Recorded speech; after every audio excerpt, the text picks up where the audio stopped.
Hello viewer, welcome to the second episode of the Weekly Review. Today I'm joined by Frederick Okango, the Secretary General of the Adway Alliance, and Charles Monye, Governance Expert. We will look at the week that has been, a week that perhaps whose biggest highlight was the 13th Presidential Address on the 4th of November 2020. During the address, the President reintroduced some of the COVID-19 measures that had been vacated during the 12th address on the 28th of September 2020. The key highlight was the movement of curfew from 10 p.m. to 5 a.m. and of course the tightening on social events and political rallies. COVID cases continue to rise throughout the week. The number of deaths has also seen a sharp increase within the month of October and early November. Against that backdrop, the BBI continues being the key talking point on Kenyan dinner tables for the second week running. And these two gentlemen will perhaps today help us delve a bit deeper into the BBI report and look at some of the contentious issues. Fred, take us through the policy interventions that the BBI report proposes. Thank you so much, Alex. First of all, it is important to underscore the fact that the whole constitutionalism in itself is a policy. Yes. But the building blocks of these reports are based on the fact that today Kenyans are a very diverse group that have got certain heritages that they practice and they would want to see sustained for the future, not just for this generation, but even for the future generation. And that brings me to the point that the report outlines a policy on what we call African heritage that they would want to see the people of Kenya abide to. Today, our heritage, our culture, and what we practice as a people, as tradition, as tribes, must converge. That document or that feeling or that philosophy is not documented. And therefore, it is important that now Kenya as one nation has got what they pride themselves in, what we call Ubuntu, which means humanness. I can tell you, Alex, if you walk outside here today, we are all different people from different cultures, from different backgrounds. But you know what? What brings us together is Kenya. Now, in our Kenyanness, if I may say, there must be a documentation that now converges us to the Ubuntu where we are all human and believes in ourselves, because we have seen the politics, we have seen the economic classes, the political classes, the social classes. That one alone is a source of conflict. Yes. So it is important to have that. Secondly, there are so many policy documents, but I want to dwell on the constitutionalism policy that now brings together what is our constitution and how should we treat our constitution as a policy document, not as a constitutional amendment document. That also is touching the BBI. But all these, as I said earlier, they stem from the fact that we are a diverse nation with different cultures that must be respected, and even in their respect must be practiced to bring cohesion together so that we are a country that believes in their skin, believes in their culture, believes in themselves in having a prosperous nation. That's good, Fred. And, you know, I'm a student of African philosophy.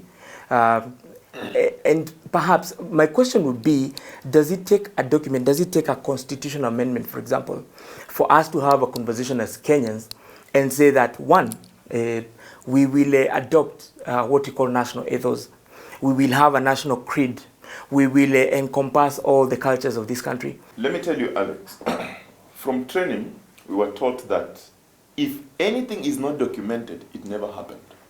It must be documented. Whether it is a policy, whether it's a legislative issue, whether it's an administrative issue, it must be documented. But to go back to your question, the reason why this must be documented, it must be a point of reference. Remember, we are scattered in the sense that we have got so many good things about us as a country, but we have never just realized that these good things, we can use them as point to solve our problems. And therefore today, we are saying, if we recognize that as a country, we are united in our diversity, and that brings us to the philosophy of Ubuntu or humanness, so that I look at Alex not as somebody from a different tribe, but a Kenyan who I can go to at a point of need, who can come to me at a point of need, who who can help us, me and the others, to build this country, then it must be documented. Why?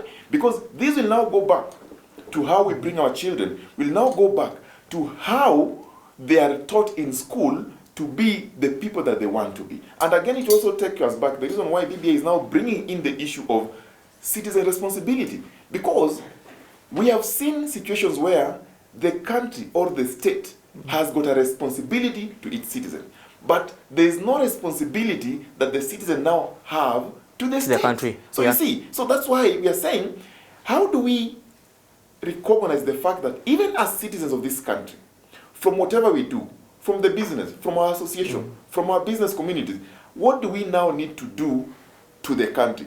It starts from within, and that's why we are saying, what is our humanness? What is our culture? What is our aspiration as Kenyan people, and more so in our skin as an African nation that believes in the strength of our people? And that documentation requires that certain aspects of the Constitution must be changed, because it links to what is called the national value. If you read the Constitution of Kenya today, Article 10, it requires that there must be honesty, transparency, accountability. But now look at how the BBI report brings the issue of ethos, national ethos, what we pride in. That requires an amendment, and the people must recognize that these amendments are ours. It must go to the Fred, why, why is it, and I want to bring Charles in at the point of Utu, but before I do, just quickly tell me, why is it that the conversation around the BBI has been rather muted on policy? Is it that you people are making way too much of these policy changes, or is there something that we've just not discovered as a country? Let me tell you, Alex, and this is the fact. Kenyans are very political, and everyone would want to look at a document from the political lenses. That is the problem we have. But I'm glad, as days go, people are unpacking the BBI document, and they are realizing that actually it's not about politics alone. Some of the things that are proposed in this document, for example, if you look at the policy on togetherness, the policy on constitutionalism, the policy on economics, the policy on ensuring that all the issues are converged as a central point for legislation, then you will realize that it has got so much for the people. And it will not matter who is the president. It will not matter who is the deputy president. It will not matter who is your member of parliament. Because if you look at the economic policy, an extent of taking services closer to the doorsteps of the people, and remember, the people of Kenya are at the village. They are at the ward level. The economic policy has been put in such a way that it reflects the amendments of devolution so that services are provided deep at the grassroots. For me, what I would tell Kenyans is that this document captures our aspirations. It captures our needs. It captures what we need to see, not only for us, but even for the future generation, such that we are all together in solving that problem, not politicians alone, not the executive alone, not individuals alone. Okay.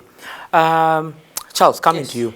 Yes. Last week we had a discussion around, the various contentious issues, and I remember at the end of the show you mentioned the issues, the policy issues, and in particular Utu. And there's something you said, Utu, and what is it? Ushenzi. I want to believe the opposite of not being human is being barbarian. Fantastic. So could you just take us through that? Take us through the concept of Utu as enshrined within the report, and where you see that taking us as a country, if we were to adopt I think the report. The first thing we need to realize and appreciate is the issue of ethos, because that now takes us to, like my brother has said, ethos, even our history, the documented history we have for our communities, for those communities that reside in this country that make up what we call Kenya, is not proper history, if you ask me. And that's why the BBI report is proposing that we need to go backwards 100 years and look at each community and how it used to operate, how it used to do things, so that we can build on that and have a civilization for this country and its people for the next 100 years. Because if you look at the way things are going on right now, it is not okay. It is not fine that kids are disrespectful. It's not fine that you have to be forced to take care of a family. It's not okay that you're not patriotic. It is not fine that a lot of these things are not happening, and they should be happening. In other countries, people come together. Even when there are challenges, they are people and persons of that particular country, and they respect that, and I love doing that. They love doing that. You've seen people serving in the forces, serving in this or the other one, even a working force in other countries. In this country, you serve your government, you look like it's a weakness. You want to be paid. You want everything has to be to have a shilling at the end of it all. So what we are trying to say is, if you look at even how now, after Constitution Kenya 2010, and the rights they are in, it was realized, albeit almost belatedly, that the rights need to be accompanied by responsibilities, because you cannot just be saying, this is my right, I need this, it's my right to be treated this way, yet to you have no responsibility whatsoever. And that's why even very basic things are provided for in the current proposed amendment, including you getting some training of sorts so that you can be able to earn a living. You find we have TVETs facilities that nobody's going to. Underutilized there. You know, they have equipment, they have everything, but no, kids are not going in there. And you ask a parent, they'll tell you kids are not interested. And then the second minute people are complaining because of lack of jobs, and you can be given that skill so that you can be able to take care of yourselves in the future. You see people out there disrespecting their parents and elders. Our time, elders, anybody older than yourself used to be your parent. It didn't matter whether they were related or not. It didn't matter whether they know you in person or not. They find you loitering outside school, they take you back to school. If they know your parents, they will take you to where your parents are. So that aspect of being a society and African socialism, exactly. So essentially what we are saying is, if we don't practice those small little things that make us human, that bring out the humanness in us, then what you will find a society that believes in quick shilling, getting a quick buck, as it were, stealing when able to, and your parents will appreciate you, and your relatives will appreciate you, and the community will appreciate you to the extent that they will even vote for you to become a big person in government. You will find a community that gets a tender, does not supply or under supplies or constructs a road that is not roadworthy, that is not worth the money that has been spent. You will find doctors even skipping work. You will find professionals not doing what they're supposed to do because you've lost it. What makes you a human being is not there. So this is not a small issue, and I think to me the basis of all these things that we are talking about, because we can change the constitution, we can talk about fighting corruption, we can say all these things, but until it is inculcated in us, especially the younger generation, that number one, service to the people is important, that you need to serve the country, and that's why there's a provision that from the ages of 18 to 26 you should give at least at minimum of 6 months to the government, to serve the government, as it were. And again, even when in school, you will be able to interact with other individuals out there that are needy, so that you learn empathy. You start understanding and appreciating empathy, so that you don't just be waking up and saying, I don't care about that of the next person. When you're in school, you'll be expected, and even young kids who are not even in school, to take care of your own chores. Parents will be encouraged to take care of to have their kids do their own things, so that they learn the art of working, not just waiting and sitting back because you are from this or the other family, or this has been given to you. That is what ethos is all about. And it works very closely with the issue of rights and responsibilities and how we need to start behaving. That way, if we are able to work on that comprehensively, what needs to be changed in terms of policy, we'll have a policy on that. What needs to be changed in terms of administratively, how we operate, including aligning our curriculum, as it were, having the elders out there given a specific and clear role that is provided for in law, having the churches also coming in and other institutions of religious institutions, so that it is not one person, it is not one institution, it is a whole country, every person looking at this in a focused way to ensure that the next generation of individuals that we have are focused to that extent. Charles, do we need a constitutional amendment to bring all those things into play? You talk about behavior, you talk about the mannerisms, you talk about national ethos. You see, other things are measurable. So when you talk about, for example, the legislative changes, you either have 360 MPs or you don't. Okay? The executive, you either have a PM and 2 DPMs or you don't. How do you measure these? This that we are calling policy, that's so heavy, that's so integral to us as a country. How are we able to measure our compliance? Have we complied or not? To what degree have we complied? How are you able to measure that? I think let me start with the second question, because there's going to be a national volunteer agency. Whatever you volunteer will be documented. That volunteer aspect will be documented. Is that voluntary? Sorry, voluntary, yeah. In terms of your work, voluntary for what? To serve your country? To serve your country, okay. From the ages of 18 to 26. Okay. And everything you do in that regard, and even remember we are talking about in terms of administrative changes, that even Kenya, the Institute of Curriculum Development, will take into consideration all these things. And remember, that national agency will document that and give certification. There will be a certificate, so that someone who has served that certificate will form what now is called a Chapter 6 of the Constitution. So when you hear you need to become Chapter 6 compliant, among the things that you'll be required to provide is that particular certificate of serving. Evidence of serving. Precisely. And that is a certification. Sorry, Charles. I had someone mention something about national conscription. Yes. Or being forced to serve, having a mandatory requirement to serve your country. Would that...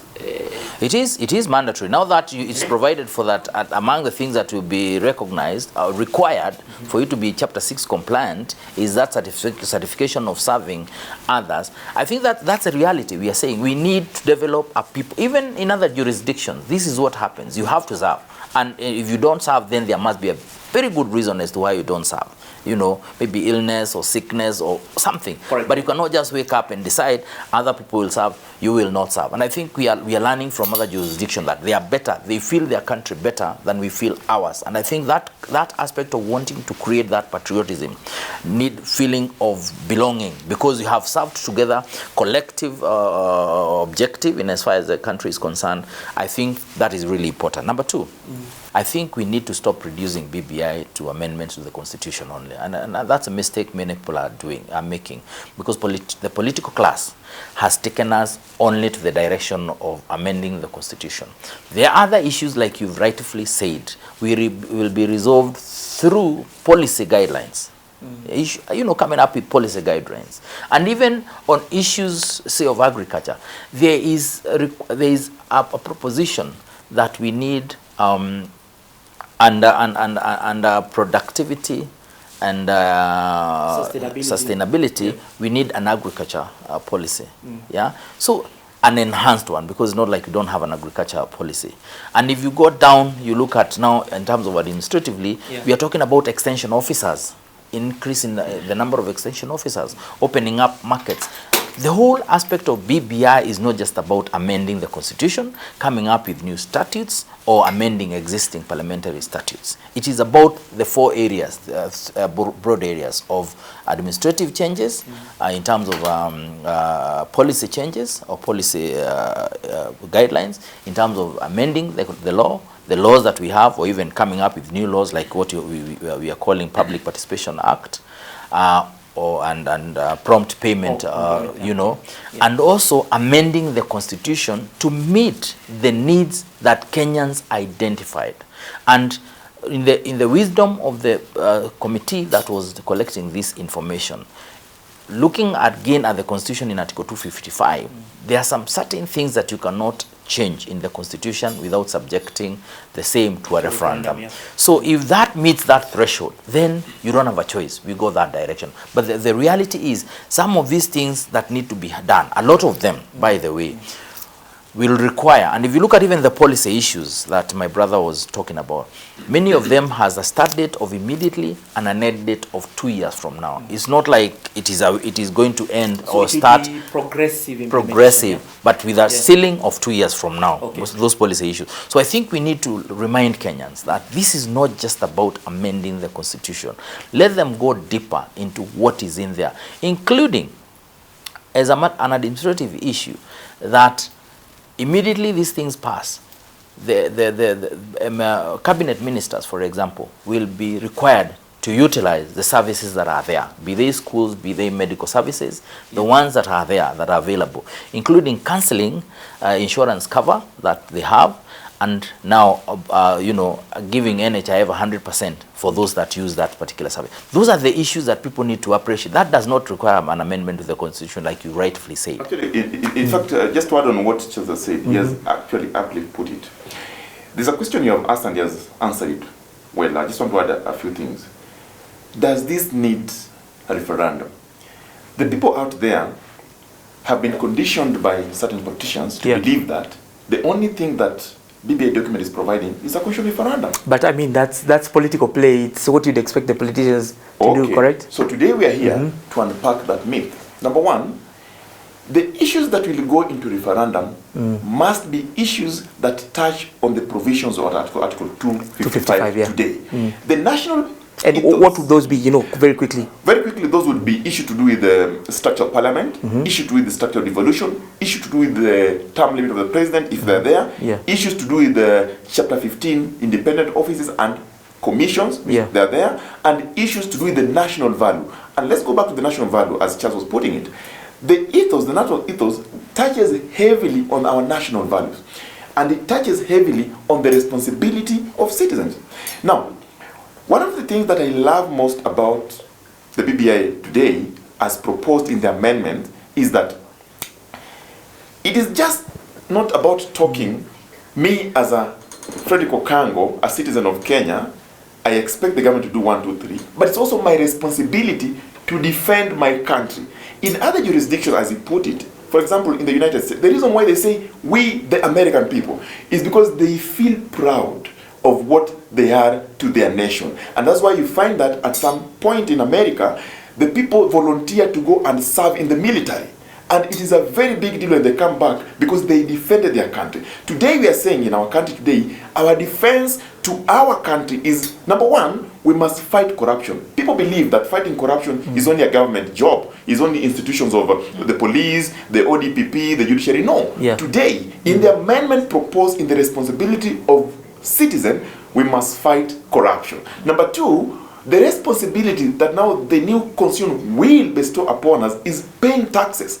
Paying taxes, they say, kulipa ushuru ni kujitegemea. But look, we have had institutions, individuals, companies evading tax, and it hurts this economy heavily. Today, in the recommendation and in the proposal, in the responsibility of citizens is you have to pay taxes and declare to the relevant authorities. So it's all bills in the defense of our country. And all these things, when you look at them, they shall add up to a prosperous nation that we all desire. And that's why we are saying, when we talk about policy, the policy implements law.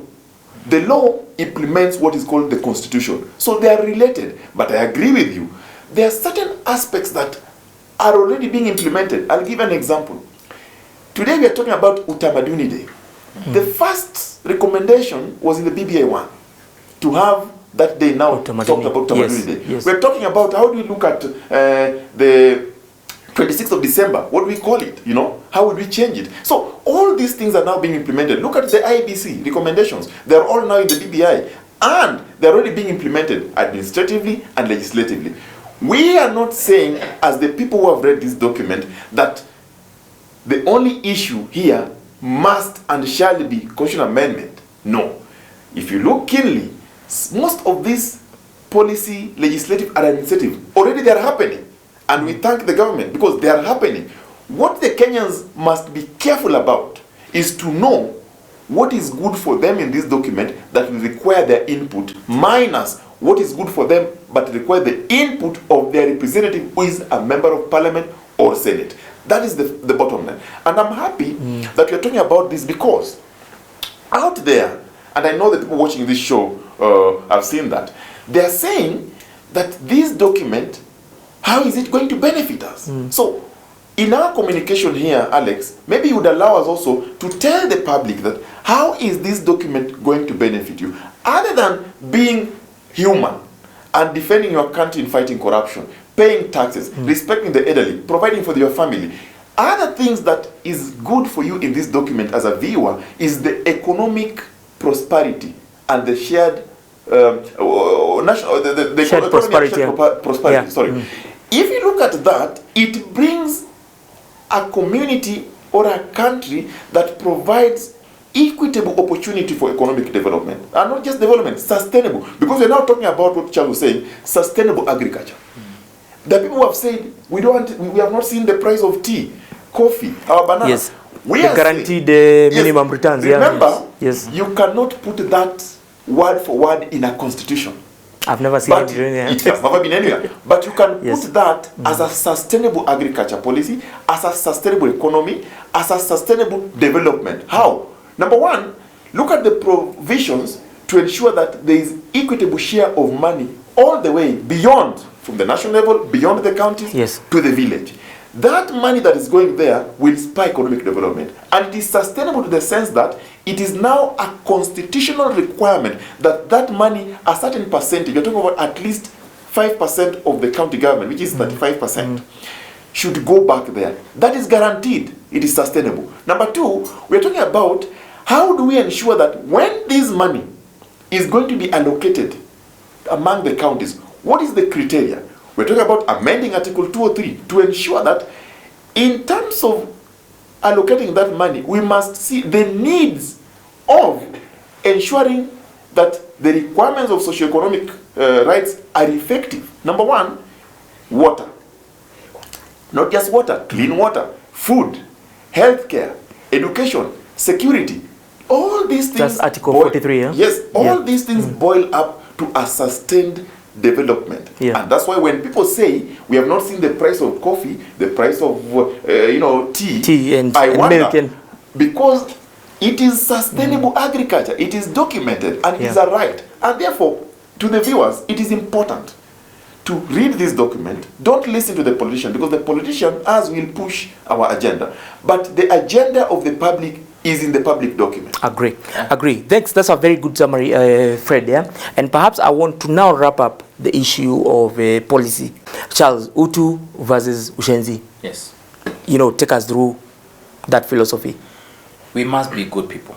It is that simple. And if you're not a good person, then if you don't have humanness in you, then it means you're barbaric to a large extent. If you're stealing our money, even when you're a child, if you're driving a public service vehicle and you're operating on the wrong side of the road, if you're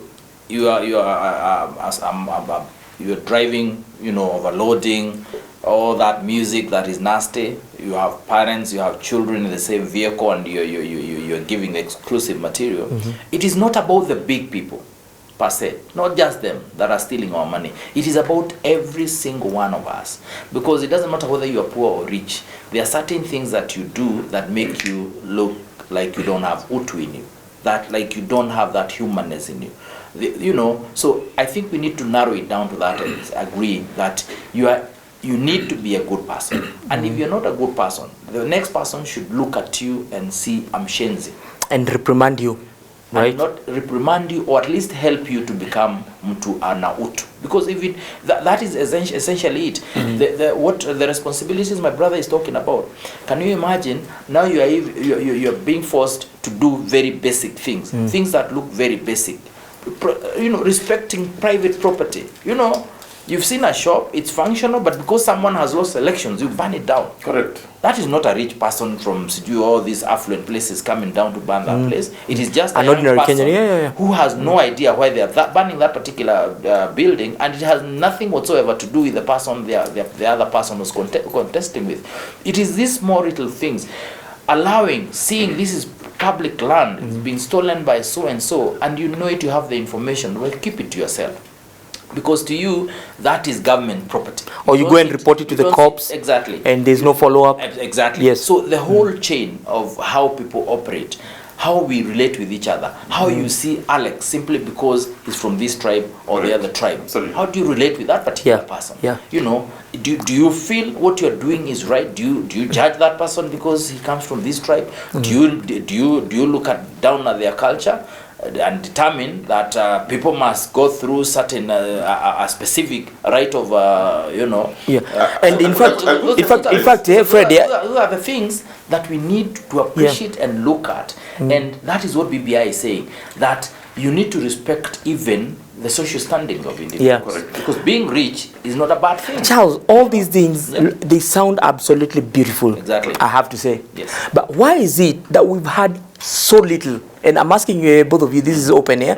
Why is it that we've had, there has been very little conversation around those soft issues, around the policy? Alex, and everything has focused on the 70 additional MPs and the PM. Conversation. Yes. Remember, two gentlemen sat down, and of course now we know it's in the public domain that the deputy president was there. So it was three individuals gentlemen, sat yep. down. Yeah, pretty much, yes. People we respect, three of them, and determined that there are 9 issues that bother this country. Collective objectives, and they call them that. Yes. Those issues, among them, is the issue of ethos. Yes. So they said, to heal this, we need to have a team that will tell us how to go about these issues. And that team has come up with the recommendations in terms of BPI 1, and BPI 2 is a follow-through in terms of how now we actualize the things that were identified in BPI 1. And it went for validation, and Kenyans solidly said that is what we said in BPI, the first report that was issued. Through validation, so can you now implement the issues we are saying through the amendment to the constitution, like my brother said, bringing in new statutes, or the public participation? Public participation is really serious because it works together with civic education. You know, a lot of things have been happening in this country without Kenyans knowing what's going on. Now we are going to have a public participation rapporteur, a registrar of public participation sitting in the Attorney General's office, and the county attorney at the county level will be the equivalent of that public rapporteur. Everything you do in terms of public participation and civic education generally is going to go through that office, going to be documented, and you can ask questions around it as provided for in Article 35, and you'll get answers. These are the issues we are talking about. They are big, very, very big, because they have been ignored for a very, very, very long time. And even the offices you're hearing, the office of the Ombudsman, Judiciary Ombudsman, all these issues are issues that have been discovered after looking at the 9 issues, the thematic areas, the 9 of them, and Kenyans gave their views on this. Were helped a little bit by the technical team to now identify the solutions in line with that. And I think that is where the conversation is happening now. It might have been happening in the past, but not in an organized way. Now we are saying we have an opportunity to have that conversation in an organized way as Kenyans, all of us working togetger. Alex, fantastic. Sorry, very quickly, because we really need to move here. Have you asked yourself why today, when you're driving on traffic and you see a policeman helping a motorist push a car that is stuck, you shake your head and say, is it really happening? Because people think that the police should not do that. The police should be these harsh people who are harassing.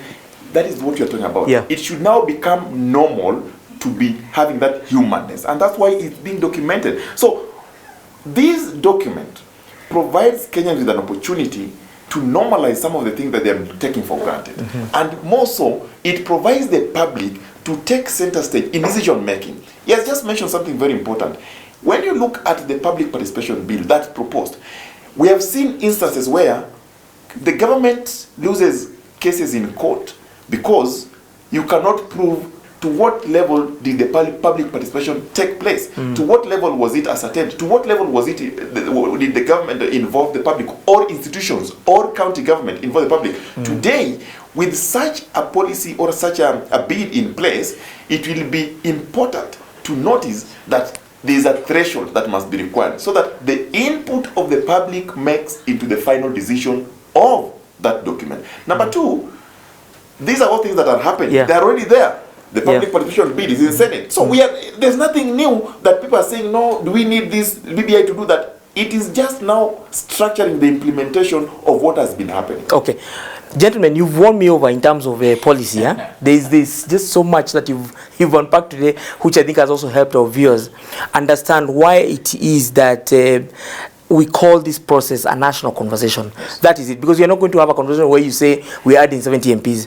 But when we talk about all these things that we've spoken about, the national ethos, the values, the responsibility of a citizen, as an individual, striving to give back to the country, not just grabbing, striving to give back, paying taxes and paying them on time, all these things, giving voluntary hours to the country. Those are beautiful things, very beautiful things, and I think it's perhaps something that we should discuss further, and something that hopefully I'll be able to invite you again to discuss. Just policy.